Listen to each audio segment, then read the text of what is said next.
이전 영상에서 공격성을 다룰 줄 알아야 한다는 말을 했는데요. 이 말은 공격적이 되라는 얘기가 아닙니다. 오히려 공격성을 통제할 줄 알아야 한다는 뜻이에요. 근데 또 이렇게 얘기하면 공격성을 억압하거나 억누르는 걸로 착각할 수 있습니다. 이게 참 헷갈리죠. 좀 어려워요. 그래서 실제로 세상에는 공격성을 막 드러내고 휘두르는 타입이 있는가 하면 반대로 공격성을 무조건 참고 억누르는 타입이 있어요. 이렇게 양극단에 속하는 사람들이 아주 많습니다. 근데 이 두 타입 어느 쪽에도 속하지 않은 사람들도 있습니다. 나의 공격성을 충분히 이해하고 그걸로 자기 자신을 지키면서 타인과의 관계도 좋게 만드는 그런 사람들도 있습니다. 바로 이들이 공격성을 제대로 다룰 줄 아는 사람들이라고 할 수 있어요. 혹시 공격성을 드러내는 것 자체가 잘 안 돼서 고민이라면 오늘 이야기를 잘 들어보세요. 분명히 도움이 될 겁니다. 개인적인 의견이 포함되어 있으니까 참고만 하시기 바랍니다. 먼저 알아둬야 할 건 공격성은 결코 나쁜 게 아니라는 거예요. 공격성을 나쁜 거라고 생각하면 그걸 다룰 수 없게 됩니다. 왜냐면 나쁜 건 멀리하게 되잖아요. 그래서 익숙해지지가 않는 거예요. 익숙해져야 돼요. 익숙해지고 친해져야 그걸 다룰 수 있게 됩니다. 특히 평소에 공격성을 거의 드러내지 않는 사람이라면 공격성을 나쁘다고 생각하거나 혹은 의식적으로 그런 생각을 하지 않더라도 무의식적으로 거부감을 느끼고 있을 가능성이 커요. 이런 사람은 타인에게 휘둘리기 쉽습니다. 예컨대 이런 겁니다. 같이 일하는 동료가 식사할 때 맨날 돈가스만 먹자는 거예요. 솔직히 나는 다른 걸 먹고 싶을 때도 있었는데 그 친구 주장이 워낙 강하다 보니까 계속 양보했습니다. 그래 뭐 돈가스도 괜찮지. 이러면서 근데 어느 날 이전에 봤던 먹방이 자꾸 생각나서 오늘은 칼국수 먹는 게 어떻겠냐고 했더니 그 동료가 그러는 거예요. 난 칼국수 싫은데 그냥 돈가스 먹자. 자, 이 소리를 듣고 나니까 갑자기 짜증이 확 올라오는 겁니다. 공격성이 올라오는 거죠. 자, 여기서 야 정말 너무하네. 어떻게 한 번을 양보 안 하냐? 이런 볼멘 소리가 튀어나올 수도 있고 그래 알았어 하여튼 돈가스 참 좋아해 이러면서 또 돈가스 먹으러 갈 수도 있어요. 이 두 가지 태도 모두 문제가 있습니다. 전자는 공격성이 잠재해 있다가 갑자기 튀어나온 거고요. 후자는 공격성이 느껴졌지만 결국 그걸 끝까지 억눌러 버린 거예요. 둘 다 공격성을 제대로 다루는 태도가 아니라는 겁니다. 전자의 경우는 나도 모르게 짜증을 낸 거잖아요. 그래서 동료와 싸우게 될 수 있어요. 그걸 내가 원했다면 모르겠는데 그게 아니라면 공격성이 통제가 되지 않은 거예요. 그렇죠. 내가 원하는 대로 움직이지 않았다는 뜻입니다. 공격성이 나의 의도를 벗어나 제멋대로 튀어나온 거예요. 그리고 후자라면 공격성이 튀어나오진 않았는데 자기가 먹고 싶은 걸 결국 먹지 못했죠. 앞으로도 마찬가지예요. 그 회사를 계속 다니면서 그 동료와 계속 밥을 먹으면 그렇게 될 가능성이 큽니다. 내가 원한 건 돈가스가 아니라 칼국수였잖아요. 내가 원하는 걸 먹을 수가 없고 얻을 수가 없는 거예요. 공격성은요. 내가 원하는 것과 관련이 있습니다. 나의 욕구와 관련이 있어요. 그래서 욕구가 좌절될 때 공격성이 올라오는 겁니다. 공격성을 잘 다뤄야 내가 원하는 걸 얻을 수 있어요. 이걸 잘 다루지 못하는 사람들의 문제가 뭐냐면 내가 원하는 게 뭔지 나도 잘 모르거나 혹은 알고 있다고 해도 그걸 잘 표현하지 못한다는 겁니다. 정말 너무하네. 난 맨날 양보했는데 너는 어떻게 한 번을 양보 안 하냐?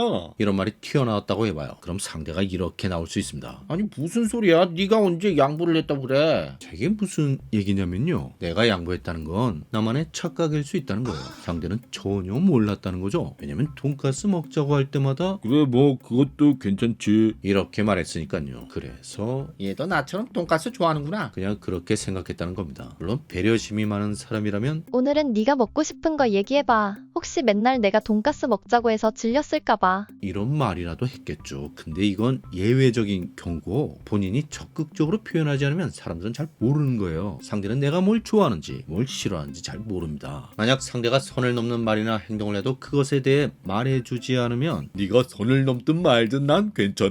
라는 메시지를 전하게 되는 거예요. 설사 내가 그런 말을 하지 않았다고 해도 상대는 그렇게 생각하게 됩니다. 자, 그렇다면 어떻게 해야 할까요? 어떻게 하면 타인과의 관계도 잘 유지하고 그러면서도 내가 원하는 걸 얻을 수 있을까요? 그냥 앞뒤 안 지고 내가 원하는 걸 다이렉트로 얘기하는 것도 하나의 방법이겠죠. 근데 이 방법은 자칫 지나치게 공격적으로 보일 수 있어요. 그래서 다툼이 생길 수 있습니다. 그렇다고 갈등이 두려워서 계속 남이 하자는 대로 하는 것도 문제입니다. 나중에 엉뚱한 대상에게 화풀이 한다든가 하는 식으로 공격성이 이상한 방식으로 나올 수 있거든요. 이 두 가지 소통 방식을 각각 공격적 소통, 수동적 소통이라고 하는데요. 둘 다 별로 좋은 방법이 아니에요. 가장 건강한 관계를 만드는 소통 방식은 내가 원하는 걸 솔직하게 말하는 말하면서도 상대방도 존중해주는 거예요. 이걸 자기주장적 소통이라고 하는데 이런 걸 잘해야 공격성을 잘 다룬다고 할 수 있는 겁니다. 자, 지금부터 하는 이야기를 기억하고 실제로 사용해 보세요. 처음엔 좀 어색하고 불편해도 꾸준히 시도하면서 익숙해지면, 그래서 몸에 배는 단계까지 가면 사는 게 훨씬 편해지는 걸 느낄 겁니다. 두 가지 팁을 드릴게요. 첫 번째는 나의 감정과 욕구를 정확히 파악하는 겁니다. 예컨대 지난 주말에 남친이랑 등산을 다녀왔어요. 재미는 있었는데 후유증이 있었습니다. 몸살이 나서 일주일 내내 몸이 힘들었어요. 근데 목요일날 남친한테 전화가 왔는데 이번 주말에 또 가자는 거예요. 듣자마자 나도 모르게 한숨이 나오는데, 자, 이때 내가 느끼고 있는 감정은 뭘까?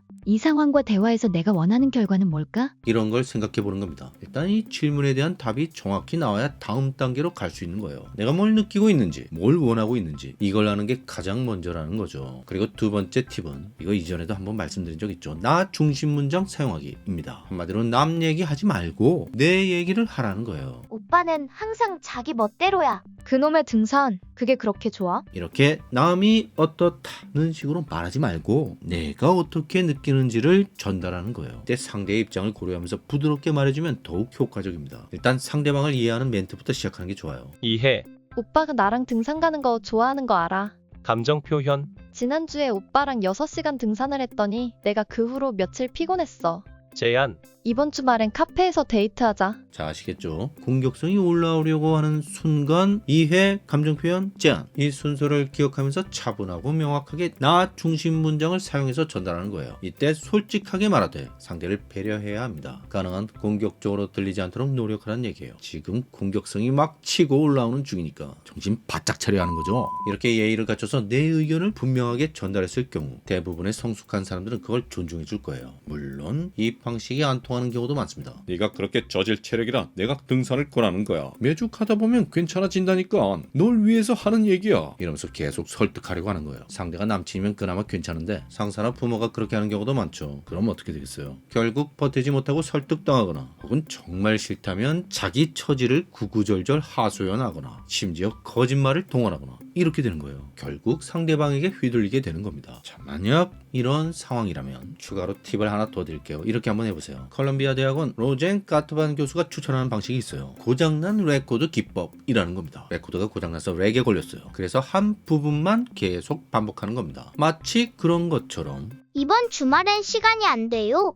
저는 안 갈래요. 이런 식으로 같은 말을 반복하는 거예요. 여기서 포인트는 감정에 휘말리거나 다른 설명을 추가하지 않고 간결한 메시지를 차분하게 반복하는 거예요. 이때 정중하지만 단호한 말투를 사용하는 것이 좋습니다. 주말에 좀 도와줄 수 있지? 너의 도움이 필요해. 미안하지만 이번 주말에는 시간이 안 돼요.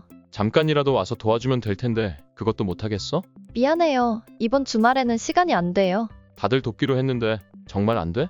계속 말씀드리지만 이번 주말에는 시간이 안 돼요. 근데 만약 이렇게까지 반복해서 내 입장을 밝혔는데도 나를 비난하거나 비꼬거나 이렇게 나온다면 그럼 이제 나도 한번 다시 생각해 봐야 하는 거예요. 무슨 얘기냐면 사실은 지금까지 알려드린 몇 가지 팁을 실제로 사용하는 게 쉽지 않다고 느끼는 분들이 있을 거예요. 아마도 이런 말을 꺼내는 것 자체가 어렵다기보다는 그 말을 꺼냈을 때 상대의 반응을 견디기가 어려워서일 겁니다. 이런 분들에게 드리고 싶은 말씀이 뭐냐면요. 나는 상대를 공격한 적이 없다는 겁니다. 그저 나의 감정과 생각, 욕구를 정확하게 파악하고 그걸 상대에게 명확하게 전달했을 뿐이에요. 그것도 예의를 갖춰 상대를 배려하면서 그렇게 한 겁니다. 그런데도 상대가 나를 공격한다면, 말하자면 무시하거나 욕하거나 괴롭힌다면 그 사람은 나를 독립적인 인격으로 존중하지 않는 거예요. 그런 사람을 뭐하러 상대합니까? 그냥 안 보는 게 좋고요. 가족이나 직장 동료라서 그게 여의치 않다면 웬만하면 거리를 두는 게 좋습니다. 꼭 해야 하는 말이나 행동만 하고 그 이상은 하지 않는 게 좋아요. 만약 이렇게 하지 않는다면 나는 나를 지키지 않고 있는 겁니다. 공격성이 필요한 이유는 누군가를 공격하기 위해서가 아니라 누군가의 공격에서 나를 지키기 위해서예요. 내가 나를 지키지 않는데 누가 나를 지켜줘요? 어린아이라면 보호자가 따로 있지만 성인은 자기 자신이 보호자예요. 그래서 스스로를 보호하지 못하는 사람은 어린아이 취급받기 쉽습니다. 공격성을 다룰 줄 알아야, 그걸로 최소한 자기 자신을 보호할 줄 알아야 어른 대접을 받는다는 얘기입니다. 이 영상은 유튜브 채널 예지 사이칼러지를 운영하는 콜롬비아 대학원 출신 심리학자 박예지님의 요즘 서른의 심리학을 참고해서 제작하였음을 알려드립니다. 20대 및 30대 시기에 겪을 만한 거의 모든 고민을 마치 현명한 친구가 해주는 조언처럼 편안하고 재미있게 풀어낸 책입니다. 관심 있는 많은 분들의 일독을 권하고요. 자, 이 책은 도서 증정 이벤트가 있어요. 고정 댓글을 참고하시기 바랍니다.